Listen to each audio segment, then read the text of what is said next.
الحمد لله رب العالمين والعاقبة للمتقين والصلاة والسلام على رسوله محمد وعلى آله وأصحابه أجمعين وعلى من تبعهم بإحسان إلى يوم الدين. أما بعد فأعوذ بالله من الشيطان الرجيم. بسم الله الرحمن الرحيم. ليس البر أن تولوا وجوهكم قبل المشرق والمغرب ولكن البر من آمن بالله واليوم الآخر والملائكة والنبيين وآتى المال على حبه ذوي القربى واليتامى والمساكين وابن السبيل والسائلين وفي الرقاب وأقام الصلاة وآتى الزكاة والموفون بعهدهم إذا عاهدوا والصابرين في البأساء والضراء وحين البأس اولئک الذین صدقوا واولئک هم المتقون. صدق اللہ العظیم. بزرگان محترم اور میرے عزیز دوستوں اور بھائیوں، انسان اس دنیا میں نیکیاں کرنے کا پابند ہے. آخرت میں ہر بندہ ایک ایک نیکی کو محتاج ہوگا. نیکیوں کی بنیاد پر اللہ تبارک و تعالی نے انسان کی ابدی ناکامی اور ابدی کامیابی کا فیصلہ کرنا ہے. گویا نیکیاں ہی انسانی کامیابی کا واحد ضمانت ہیں. انسان کی کامیابی کا دار و مدار نیکیوں پر ہے. اب سوال یہ ہے کہ یہ نیکی ہے کیا، اس کی اہمیت کیا ہے، اس کو کمانے کا طریقہ کیا ہے، اور پھر انسان اس کی حفاظت کیسے کرے. قرآن کریم کی جو آیت میں نے تلاوت کی ہے اس میں اللہ تبارک و تعالی نے ہمیں نیکی کا تصور سمجھایا ہے کہ نیکی ہے کیا. عام طور پر ہم یہ سمجھتے ہیں کہ شاید مسجد میں آنا، نماز پڑھنا، کسی کو 2-4 روپیہ بطور صدقے کے دے دینا، بس صرف یہی نیکی ہے. یعنی نیکی کا تصور ہمارا بہت محدود ہے. اللہ تعالیٰ نے اس آیت میں ہمیں نیکی سمجھائی ہے کہ نیکی کیا ہے.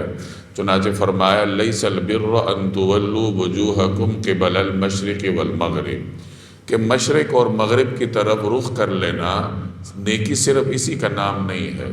یعنی انسان کسی خاص رخ کی طرف رخ کر کے عبادت کرے، کوئی کام کرے تو صرف اس کو یہ یعنی نیکی صرف اسی میں بند نہیں ہے. ولیکن البر، بلکہ نیکی کیا ہے. اب آگے اللہ نے اس کی تفصیل بیان کی تو فرمایا من آمن باللہ، جو آدمی اللہ پہ ایمان لائے. سب سے بڑی نیکی تو یہی ہے کہ آدمی اللہ تعالیٰ پر ایمان لائے جس نے اسے پیدا کیا. والملائکۃ، فرشتوں پر ایمان لائے. والکتاب، کتابوں پر ایمان لائے. والنبیین، انبیاء پر ایمان لائے. یہ تو ایمانیات ہیں، عقائد ہیں، نظریات ہیں. یعنی انسان اپنا نظریہ درست رکھے اللہ کے بارے میں، فرشتوں کے بارے میں، اللہ کی نازل کردہ کتابوں کے بارے میں، اللہ کے بھیجے انبیاء کے بارے میں. نیکی کا ابتدائی قدم تو یہ ہے، اس کے بغیر نیکی ہے ہی نہیں. ایک آدمی ایمان ہی نہیں لایا، اس کا نظریہ ہی خراب ہے، تو اللہ کے ہاں اس کی نیکی کا کوئی اعتبار نہیں. تو سب سے پہلا کام تو یہ ہے. آگے فرمایا وَآتَ الْمَالَ عَلَى حُبِّهِ، کہ پھر وہ کیا کرے گا کہ مال دے گا اللہ کی محبت میں. یعنی مال خرچ کرے گا اللہ کی محبت کی خاطر. پہلے ایمان ضروری ہے. جب اللہ پہ ایمان لے آئے تو اللہ پہ ایمان لانا اپنے اندر یہ معانی کا ایک جہان رکھتا ہے. اللہ پہ ایمان لانے کا صرف یہ مطلب نہیں ہے کہ میں اللہ کے آگے دن میں 5 مرتبہ روایتی طور پر سجدہ ریز ہو جاؤں اور ایمان کا تقاضا پورا ہو گیا. یہ ہرگز اس کا مفہوم نہیں ہے، بلکہ اس کا مفہوم بڑا وسیع ہے کہ اللہ پہ ایمان رکھا تو بس انسان نے پھر یہ تصور کر لیا کہ میرا جسم ہے، میری جان ہے، مال ہے، جو کچھ ہے سب اللہ کا ہے، اور سب اللہ کی محبت کے لیے نچھاور کرنا یہ بندگی کا تقاضا ہے. تو یہاں یہی فرمایا کہ اللہ کی محبت میں پھر انسان کیا کرے گا، مال خرچ کرے گا. کس پہ خرچ کرے گا؟ ذوی القربہ، رشتہ داروں پہ خرچ کرے گا، صلہ رحمی کرے گا. والیتامہ، یتیموں پہ خرچ کرے گا. والمساکین، مسکینوں پہ خرچ کرے گا. وابن السبیل، مسافر پہ خرچ کرے گا، مسافر کی مہمان نوازی کرے گا. والسائلین، سوال کرنے والے کو دے گا. وفی الرقاب، پرانے زمانے میں غلام ہوتے تھے، غلاموں کی آزادی میں خرچ کرے گا. مقروض بھی اسی طرح کے ہی ہے. مقروض بیچارہ اپنے اختیار میں نہیں ہوتا، جو اپنا مال اپنی جائیداد دوسرے کے ہاتھ میں گروی رکھ بیٹھا ہو تو ایسے آدمی کو بھی اسی زمرے میں لا کے اس پہ خرچ کرنا یہ نیکی ہے۔ وَأَقَامَ الصَّلَاةَ وَآتَ الزَّكَاةَ، نماز قائم کرے گا، زکوٰۃ دے گا، یعنی یہ نیکی کا تیسرا پورشن آ گیا۔ پہلے نمبر پہ ایمانیات ہیں، اگلے نمبر پہ اللہ نے حقوق العباد بیان کیے، اب اس کے بعد اللہ تعالیٰ حقوق اللہ بیان کر رہا ہے کہ نماز پڑھنا، زکوٰۃ ادا کرنا، اللہ کے آگے سجدہ ریز ہونا، یہ بھی نیکی ہے۔ وَالْمُوفُونَ بِعَهْدِهِمْ إِذَا عَاهَدُوا، اور وعدہ پورا کرنا، جب تم وعدہ کرو، جب کوئی وعدہ کرے تو اس کو پورا کرنا، یہ بھی نیکی ہے۔ ہم اس کو نیکی نہیں سمجھتے، وعدے کو توڑنا، اور خاص طور پر اگر وعدہ کاروباری معاملات کے بارے میں ہے تو اس کو پورا کرنا یہ نیکیوں کے زمرے میں ہم سمجھتے ہی نہیں۔ تو اللہ نے فرمایا وَالْمُوفُونَ بِعَهْدِهِمْ إِذَا عَاهَدُوا، کہ وعدہ پورا کرنا یہ بھی نیکی ہے۔ وَالصَّابِرِينَ فِي الْبَأْسَاءِ وَالضَّرَّاءِ وَحِينَ الْبَأْسِ، اور جو لوگ لڑائی کے وقت، مصیبت کے وقت، تنگی کے وقت صبر کرتے ہیں، یعنی اللہ پہ توکل کرتے ہیں کہ اللہ کی طرف سے یہ حالات ہیں، اللہ نے ہی دور کرنے ہیں، تو صبر کرتے ہیں، تو یہ بھی نیکی ہے۔ أُولَٰئِكَ الَّذِينَ صَدَقُوا وَأُولَٰئِكَ هُمُ الْمُتَّقُونَ، یہی لوگ ہیں جو سچے ہیں، جنہوں نے اپنا وعدہ سچ کر دکھایا، اور جو اللہ کے راستے میں خرچ بھی کرتے ہیں، سارے کام کرتے ہیں، اور یہی گویا کہ متقی ہیں۔ تو اس آیت میں اللہ تبارک و تعالی نے بڑی جامعیت کے ساتھ ہمیں نیکی کا تصور سمجھایا ہے۔ اب اس کا خلاصہ کیا نکلا؟ خلاصہ یہی ہے کہ ایمان رکھنا یہ نیکی ہے، نماز پڑھنا یہ بھی نیکی ہے، کسی کی خدمت کرنا، زکوٰۃ دے دینا یہ بھی نیکی ہے۔ اس کے علاوہ بھی نیکیاں بہت ساری ہیں، رسول اللہ صلی اللہ علیہ وسلم نے مختلف احادیث میں اس کی تفصیل بیان فرمائی، جیسے آپ نے فرمایا کہ اپنے بھائی کے چہرے پر مسکراہٹ لے آنا، اس کو خوشی فراہم کر دینا، یہ بھی بہت بڑی عبادت ہے، بہت بڑی نیکی ہے۔ کسی کو راستہ پار کروا لینا یہ بہت بڑی نیکی ہے۔ تو بہرحال نیکی کا تصور بڑا وسیع ہے۔ اللہ کی رضا کے لیے چاہے بدنی عبادت کی جائے، چاہے اللہ کی مخلوق کی خدمت کی جائے، یہ سب نیکیوں کے زمرے میں آتے ہیں۔ تو یہ تو نیکی کی تعریف ہوئی کہ نیکی ہے کیا۔ تو خلاصہ یہ نکلا کہ اللہ کی رضا کے لیے جو بھی انسان اللہ کے حکم کے مطابق کام کرے وہ سب نیکیوں کے زمرے میں آتا ہے۔ آپ حیران ہوں گے، ایک روایت میں نبی کریم صلی اللہ علیہ وسلم نے میاں بیوی کے باہمی تعلق کو بھی نیکی قرار دیا ہے۔ حدیث کا مفہوم ہے کہ تم میں سے کسی کی شرمگاہوں میں بھی صدقہ ہے، یعنی اس میں بھی نیکی ہے۔ تو صحابہ نے عرض کیا کہ یا رسول اللہ، ایک آدمی اپنی بیوی کے ساتھ اپنی خواہش پوری کرتا ہے تو کیا اس میں بھی صدقہ ہے؟ یہ بھی نیکی ہے؟ تو نبی کریم صلی اللہ علیہ وسلم نے فرمایا کہ ذرا یہ بتاؤ، اگر وہ آدمی ناجائز طریقے سے اپنی خواہش پوری کرتا تو کیا اسے گناہ ہوتا یا نہ ہوتا؟ تو صحابہ نے عرض کیا اسے گناہ ہوتا۔ تو آپ نے فرمایا اگر وہ اپنی خواہش ناجائز طریقے سے پورا نہیں کر رہا اور ناجائز سے بچ کے اللہ کے خوف میں ناجائز سے گریز کرتے ہوئے بیوی کے پاس آ کے اپنی خواہش پوری کرتا ہے تو پھر اسے نیکی کیوں نہیں ملے گی؟ یعنی جیسے ناجائز طریقے سے خواہش پوری کرنے میں گناہ ہے، اسی طریقے سے جائز طریقے سے خواہش پوری کرنے میں نیکی ہے۔ تو اللہ تبارک و تعالیٰ کے حکم پر، اللہ کے بتائے ہوئے حدود کے مطابق جو آدمی جہاں بھی کوئی عمل کرے گا اللہ کی رضا کے لیے کرے گا، اللہ کے بتائے ہوئے طریقے کے مطابق کرے گا تو اللہ کی طرف سے اسے نیکی ملے گی۔ بس یہ شرائط ہیں، اللہ کی رضا کے لیے کرے، اللہ کے بتائے ہوئے طریقے کے مطابق کرے، حلال حرام کا خیال رکھتے ہوئے، پھر نیکی ہے۔ ایسا نہیں کہ ایک آدمی غریبوں کی خدمت کرے اور چوری کے مال سے کرے، اللہ کی رضا کے لیے کرے تو وہ غلط طریقے سے کر رہا ہے، اس نے حلال حرام کا خیال نہیں رکھا تو یہ نیکی نہیں ہے۔ تو بہرحال یہ تو نیکی کی تعریف ہوئی کہ نیکی کہتے کس کو۔ اگلے مرحلے پر کہ نیکی کمائی کیسے جاتی ہے، تو مختلف روایات آپ نے پڑھ رکھی ہیں کہ اس دنیا میں اللہ تبارک و تعالی ایک بندہ مومن کو ایک لمحے میں بے شمار نیکیاں عطا کرتا ہے۔ دنیا میں اگر حکومت کسی کو کچھ دیتی ہے تو بجٹ کے مطابق دیتی ہے، ضلعی حکومت دے گی تھوڑا دے گی، صوبائی حکومت دے گی اس کا بجٹ تھوڑا زیادہ ہے وہ تھوڑا اور زیادہ دے گی، وفاقی حکومت دے گی، اس کا بجٹ بہت زیادہ ہے تو وہ اور زیادہ دے گی، کوئی ترقیاتی ملک دے گا تو اس کا بجٹ اور زیادہ ہوتا ہے تو وہ اور زیادہ دے گا۔ تو دنیا میں کوئی آدمی کتنا بھی طاقتور کیوں نہ ہو بجٹ کے مطابق دیتا ہے۔ اللہ کے ہاں تو کوئی بجٹ نہیں ہے، اللہ کے ہاں تو کوئی کسی چیز کی حد بندی نہیں ہے۔ تو جب اللہ کے ہاں بجٹ نہیں ہے، اس کے ہاں کوئی حد بندی نہیں ہے، تو وہ پھر دیتا بھی بے حساب طریقے سے ہے۔ ایک روایت میں نبی کریم صلی اللہ علیہ وسلم نے صحابہ سے پوچھا کہ یہ بتاؤ کہ تم میں سے کوئی ہے جو روزانہ 10,000 نیکیاں کمائے؟ تو صحابہ نے عرض کیا کہ یا رسول اللہ 10,000 نیکیاں کمانا یہ تو بڑا مشکل کام ہے، یعنی 10,000 نیکیاں ہم کیسے کمائیں گے ایک دن میں؟ تو آپ علیہ الصلوۃ والسلام نے فرمایا کہ جو آدمی تم میں سے ایک دن میں روزانہ 100 دفعہ سبحان اللہ کہہ دے، اللہ اس کے نامہ اعمال میں 10,000 نیکیاں لکھ دیتا ہے۔ تو اللہ تعالیٰ کے ہاں تو اس طریقے سے بندے کے ساتھ رحمت کا معاملہ ہوتا ہے۔ اس سے بھی بڑھ کر ایک روایت کا مفہوم ہے کہ صحابہ سے پوچھا گیا کہ یہ بتاؤ کہ تم میں سے کوئی آدمی 10 لاکھ نیکیاں کمانا چاہتا ہے؟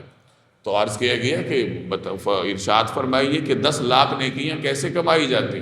تو نبی کریم صلی اللہ علیہ وسلم نے ارشاد فرمایا کہ جو آدمی بازار جاتا ہے اور بازار جانے سے پہلے یہ کلمہ پڑھ لے سبحان اللہ والحمد للہ ولا الہ الا اللہ واللہ اکبر لا الہ الا هو یحیی ویمیت هو الحی لا الہ الا هو یحیی ویمیت وهو علی کل شیء قدیر، کہ جو آدمی یہ پڑھ لے تو اللہ تعالیٰ اس کے نامہ اعمال میں 10 لاکھ نیکیاں لکھ دیتا ہے۔ اب خود دیکھنا چاہیے کہ ہم میں سے ہر آدمی بازار جاتا ہے، خاص طور پر جو کاروباری آدمی ہے اس کا کام ہی بازار میں ہے۔ تو جو آدمی بازار آتے ہوئے یہ جملہ پڑھ لے اللہ کے نبی کریم صلی اللہ علیہ وسلم کے بتائے ہوئے طریقے کے مطابق 1 منٹ بھی نہیں لگتا اور اس کے نامہ اعمال میں 10 لاکھ نیکیاں درج ہو جاتی۔ تو اس طرح کی بے شمار روایات ہیں۔ ہمارے اندر مسئلہ یہ ہے کہ ہمیں نیکیوں کی طلب نہیں ہے، کیونکہ ہمیں نیکیوں کی قدر و قیمت کا اندازہ نہیں ہے کہ نیکی کتنی اہمیت کی حامل ہے اور اللہ تعالیٰ دنیا میں کس طریقے سے انسان کو دیتا ہے۔ ایک روایت میں آتا ہے کہ جو آدمی سبحان اللہ کہہ دے، لا الہ الا اللہ کہہ دے، زمین و آسمان کا درمیانی خلا اللہ اس کے لیے نیکیوں سے بھر دیتا ہے۔ اب سوچنا چاہیے زمین و آسمان کے درمیانی خلا میں کتنی نیکیاں آتی ہوں گی، دنیا کا کوئی کمپیوٹر اس کا حساب نہیں کر سکتا۔ تو میں پہلے عرض کر چکا ہوں کہ اللہ کے ہاں کوئی بجٹ طے شدہ نہیں ہے، اللہ تعالیٰ کسی پابندی کا محتاج نہیں ہے، وہ مختار ہے، وہ جس کو چاہے جتنا مرضی دے دے، لمحے میں جتنا مرضی نواز دے۔ اللہ تبارک و تعالیٰ کے ہاں کسی قسم کی حد بندی نہیں ہے۔ تو نیکی اس طریقے سے کمائی جاتی ہے کہ اللہ کے حکم کے مطابق رسول اللہ صلی اللہ علیہ وسلم کا تعلیم کردہ کوئی ذکر انسان کر لے، رسول اللہ صلی اللہ علیہ وسلم کی سنت کے مطابق کوئی عمل آدمی کر لے، اللہ کا بتایا ہوا طریقہ کار اپناتے ہوئے انسان مخلوق خدا کی خدمت کر لے، والدین کی خدمت کر لے، پورا اس کے لیے میدان کھلا ہوا ہے، بہت سارے بندے ہیں تو بندوں کی خدمت کر لے، اللہ کی اطاعت کر لے، تو ان تمام طریقوں کے ذریعے انسان اس دنیا میں بآسانی نیکی کما سکتا ہے۔ اب تیسری بات کہ نیکی کی اہمیت کیا ہے، تو خوب یاد رکھیے کہ نیکی کی اہمیت یہ ہے کہ انسان کی جب آنکھ بند ہوتی ہے اور وہ قبر میں اترتا ہے، اب اس کے بعد سارا لین دین نیکیوں میں ہوتا ہے، یعنی آخرت کا جو سکہ رائج الوقت ہے وہ یہی نیکی ہے۔ جیسے ہم پاکستان میں ہیں، یہاں روپیہ میں تبادلہ ہوتا ہے، آپ سرحد کراس کریں گے، ہندوستان جائیں گے تو ان کی کرنسی ہے، افغانستان جائیں گے ان کی کرنسی ہے، چائنا کا بارڈر کراس کریں گے تو یوان میں تبادلہ ہوگا۔ تو اسی طرح انسان جب دنیا کی سرحد پار کرتا ہے، اس کی جان نکلتی ہے، اگلے مرحلے میں پہنچتا ہے تو ڈالر ہے، پونڈ ہے، روپیہ ہے، یہ سب پیچھے رہ جاتا ہے۔ اب آخرت کی کرنسی کیا ہے، وہاں کا سکہ رائج الوقت کیا ہے، وہ یہی نیکیاں ہیں۔ وہاں جو بھی لین دین ہوگا وہ نیکیوں کا ہوگا۔ لین دین کس چیز کا ہوگا؟ اگر دنیا میں کسی نے کسی کا حق مارا ہوگا، اب آخرت میں اسے حق دینا پڑے گا۔ اب وہاں لین دین روپیہ پیسے میں تو ہے نہیں، تو لین دین کس چیز میں ہوگا؟ اسی نیکی میں ہوگا۔ اور اہمیت کا اندازہ آپ اسی سے لگائیں کہ کوئی والد اپنے بیٹے کو ایک نیکی دینے کو تیار نہیں ہوگا۔ دنیا میں تو آپ روپیہ پیسہ کماتے ہیں اپنی اولاد کے لیے، یعنی دنیا میں روپیہ پیسہ سب کو محبوب ہے، لیکن اولاد کے لیے کماتا ہے، اولاد والدین پہ خرچ کرتی ہے، بہن بھائی ایک دوسرے پہ خرچ کرتے ہیں۔ آخرت میں کوئی باپ اپنے بچے کو ایک نیکی دینے کو تیار نہیں ہوگا۔ قرآن کریم کی آیات ہیں، یوم یفر المرء من اخیہ وامہ وابیہ وصاحبتہ وبنیہ، کہ اس دن یہ صورتحال ہوگی کہ انسان اپنے بھائی سے بھاگے گا، ماں سے بھاگے گا، بیٹے سے بھاگے گا، بیوی سے بھاگے گا، سب سے بھاگے گا۔ لِكُلِّ امْرِئٍ مِّنْهُمْ يَوْمَئِذٍ شَأْنٌ يُغْنِيهِ، اس دن ہر ایک کو اپنی پڑی ہوگی، اپنی صورتحال نے اسے دوسروں سے بے نیاز کیا ہو۔ دنیا میں ماں ساری ساری رات بچے کے لیے جاگ لیتی ہے، لیکن آخرت میں یہی ماں اپنے بچے کو ایک نیکی دینے کو تیار نہیں ہوگی اگر اسے خود ضرورت ہوگی، تو بچے کے لیے ایک نیکی کی قربانی نہیں دی۔ بعض روایات کا مفہوم ہے کہ آخرت میں چلتے پھرتے ایک خاوند کی بیوی سے ملاقات ہوگی، وہ اس کو کہے گا کہ دیکھو دنیا میں میں نے تمہاری کفالت کی تھی، میں تمہارے لیے کماتا تھا، تمہاری ضروریات پوری کرتا تھا۔ وہ کہے گی بے شک تم کماتے تھے، تو خاوند کہے گا کہ پھر ایک نیکی مجھے چاہیے، تو وہ کہے گی کہ تمہارے سارے احسانات میں مانتی ہوں، لیکن نیکی میں تمہیں نہیں دے سکتی۔ یہی صورتحال باپ بیٹوں کی ہوگی، ماں بیٹے کی ہوگی۔ آپ تصور تو کریں، اس دنیا میں بڑے سے بڑا حادثہ آ جائے تو ماں اپنے بچوں کو نہیں بھولتی، آگ لگ جائے تو ماں پہلے جاتی ہے بچے کو بچاتی ہے، سیلاب کا ریلا آ جائے تو ماں بچے کو بچائے گی، خود بے شک سیلاب کی نظر ہو جائے، زلزلہ آ جائے تو ماں بچے کو پہلے نکالے گی، خود بے شک ملبے تلے دب جائے۔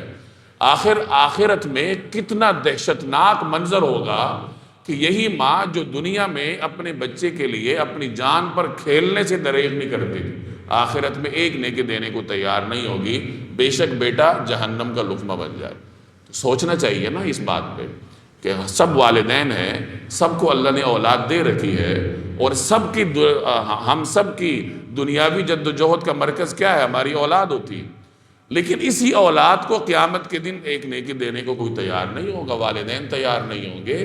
تو اس نقطے پہ ہمیں سوچنا چاہیے کہ آخر وہ کتنے دہشتناک اور کتنے لرزخیز مناظر ہوں گے، انسان کس قدر پریشان ہوگا کہ وہ اپنے ہی جسم کے ٹکڑے کو، اپنے ہی لاڈلے کو، اپنے ہی نور نظر کو کوئی چیز دینے پہ آمادہ نہیں۔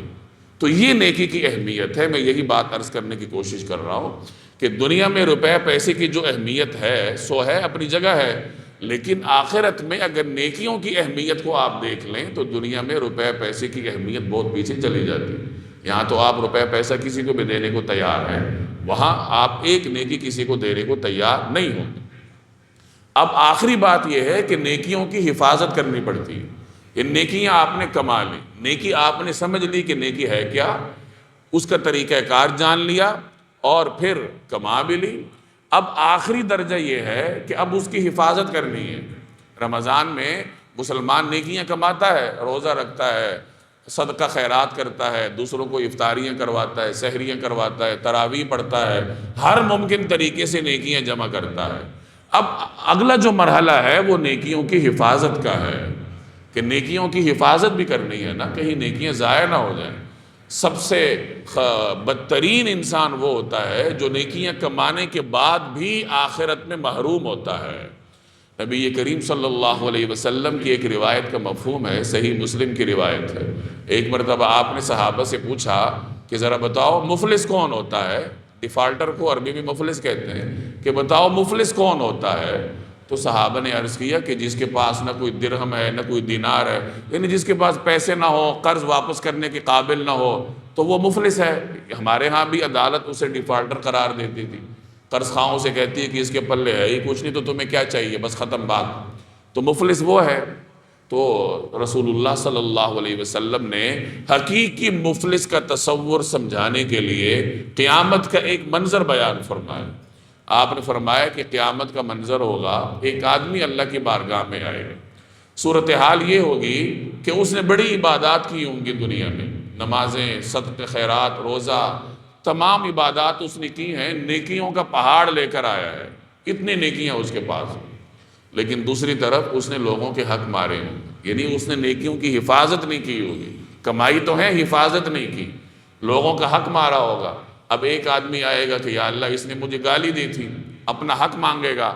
اب میں پہلے عرض کر چکا ہوں کہ وہاں حقوق کا لین دین صرف نیکیوں میں ہوگا، بدلہ صرف نیکیوں میں ہوگا۔ یہ نہیں کہ اس نے گالی دی تم بھی گالی دے دو، اس نے مکہ مارا تم بھی مکہ مار لو، اس نے روپے پیسہ چھینا تم بھی چھین لو، یہ کام نہیں ہوگا، نیکیوں میں تبادلہ ہوگا۔ تو آدمی آئے گا اس نے مجھے گالی دی تھی، اللہ فرمائے گا اس کی نیکیاں لے جا۔ اگلا آئے گا اس نے مجھے اذیت دی تھی، فرمایا جائے گا اس کی نیکیاں لے جاؤ۔ اس طرح مختلف اصحاب الحقوق آئیں گے، ہر ایک آ کے حق کا دعویٰ کرے گا، اور آخرت کے قانون کے مطابق اللہ فرمائے گا اس کی نیکیوں میں سے لے جاؤ۔ اب اس کا جو نیکیوں کا پہاڑ تھا وہ تیزی سے نیچے آئے گا، کم ہوتا جائے گا، کم ہوتا ہوتا ہوتا ختم ہو جائے گا۔ خدا جانے کتنی ارب ہا نیکیاں وہ لے کے آیا ہوگا، لیکن اس نے لوگوں کے حقوق مارے ہوں گے تو نیکیاں ختم ہو جائیں گی، حق والے ابھی باقی رہے ہوں۔ چنانچہ اگلا بندہ آئے گا کہ یا اللہ اس نے میرا یہ حق مارا تھا، اب اس کی نیکیاں تو ہیں نہیں، تو اللہ فرمائے گا اپنے گناہ اس کے سر ڈال، اپنے گناہوں کا بوجھ کیا کر دو، اس کے سر ڈال۔ اگلا آئے گا تو پھر فرمایا جائے گا نیکیاں تو ہیں نہیں، اپنے گناہوں کا بوجھ اس پہ ڈال دو۔